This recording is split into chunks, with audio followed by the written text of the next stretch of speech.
Ahoj, tady je Zazi. S tímto seriálem se naučíš z Pro Tools snadno, rychle a bez zbytečných keců. V 9. díle si vyrobil vlastní loop pomocí funkce Tap to Transient. Ta ale nefunguje pokaždé, proto se podívej, jak funguje technika profesionálů. Scrubbing vychází ze stříhání na magnetofonových páscích a zatím neznám spolehlivější metodu. Používáš-li Smart Tool, nástroj aktivuješ držením Ctrl na Macu nebo Start na PC. Místo pak hledáš pohybem myši.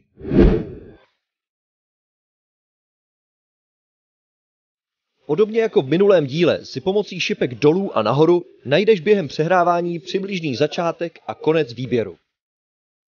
Máš-li aktivní Smart Tool, drž Ctrl a Shift nebo Start a Shift a najdi pomocí přehrávání tam a zpět nejlepší in-point a samozřejmě také out-point.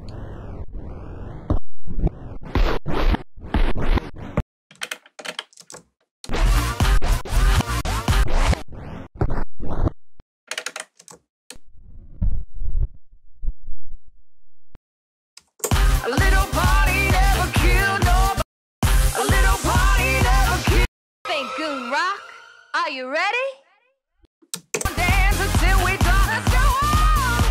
Pokud si předcházejících 27 sekund úplně nevěděl, co dělám, honem si pust 9. díl, protože tam je vše vysvětleno. V posledním díle první série si spojíš 2 různé části písně dohromady a seznámíš se s crossfadem. Takže máš-li ještě pár minut, dokoukej to, ať si chytrý.